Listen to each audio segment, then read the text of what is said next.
Hi, I'm Clever Ghoul, but you can call me Nikki. Welcome back to the channel. Before we get started today, I just wanted to apologize real quick for my absence. I had a lot going on, family in town, I got COVID for the first time, and so everything just fell by the wayside. I promise in 2024 to be back on once a week, maybe every other week, but we'll be more consistent. So I'm really sorry about that, but thank you for hanging in there. Secondly, I just wanted to say thank you to all of my subscribers, new and old. There's a lot of new people here. Welcome. I just wanted to reintroduce myself. My name is Nikki. I go by Clever Ghoul. I'm here to teach you how to do different fun crafts. Oftentimes they're spooky, a lot of times they're cute. You never really know what you're gonna get, but I'm just so grateful you're all here. It means so much to me, and I can't wait to continue to grow the channel with all of you. With that being said, let's get into our final craft of 2023, a New Year's Eve crown inspired by Hedy Lamarr and the stars. This is a super quick and easy craft. The thing that will take the longest is paint drying, but other than that, it's pretty quick. It's also something that can be done relatively inexpensively, and you might even have some of these items at home. So with that being said, let's get into it. For the main part of the crown, you will need a headband, preferably one that is plain plastic or is a little bit flatter. I got mine at Dollar Tree and will be removing the fabric. Zip ties. I had two sizes of these on hand, 8 inches and 11 inches, but you can also get these at the dollar store or your local hardware store. Spray paint. I used gold, but feel free to make this crown any color you'd like. For the stars and decorative elements, you will need glitter or metallic paper that matches your color palette, any extra odds and ends like sequins, pom-poms, beads, foam cutouts, glitter,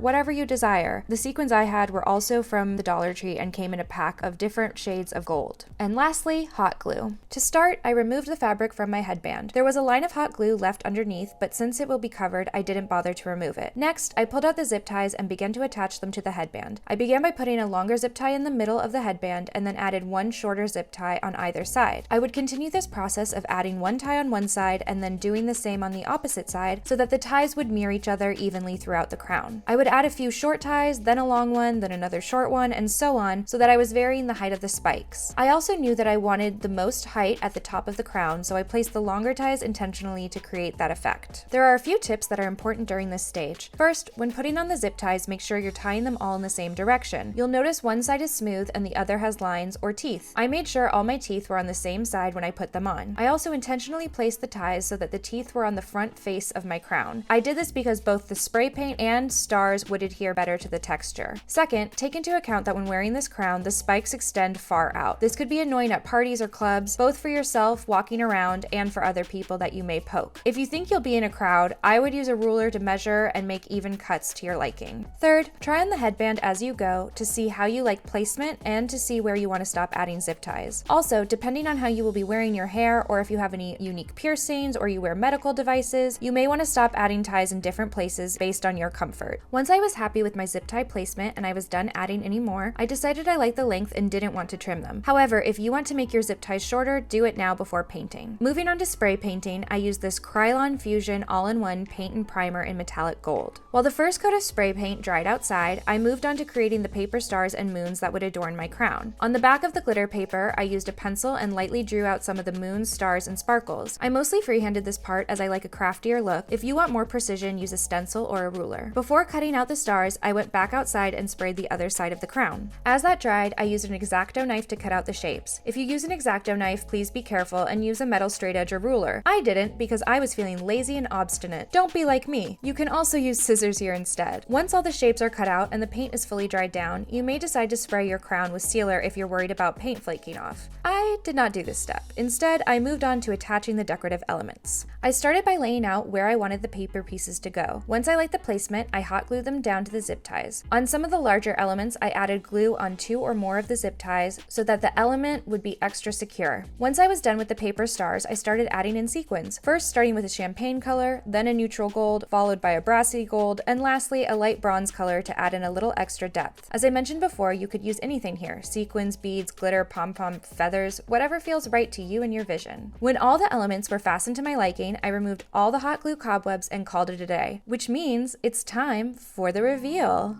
I am so thrilled with how this turned out. This is the perfect New Year's Eve crown. I feel like a celestial goddess. Like I said, the part that takes the longest is the drying time for the paint. The paint took about an hour or two to dry, but the rest of the project took me 30 minutes. If you run out of time to make this for New Year's Eve, I think you should still make it anyway. It would be so fun for a photo shoot, a birthday, or really any costumed event. Do you have any New Year's Eve traditions? Tell me about them in the comments. I'd love to hear. Personally, I'm doing the grapes under the table at midnight this year. I hope I can get this crown under the table. Thank you so much for watching. Don't forget to like, comment, and subscribe. Follow me over on TikTok and Instagram at cleverghoul.yt. I'm wishing you all a happy, safe, healthy, and crafty new year, and I'll see you in 2024. Bye!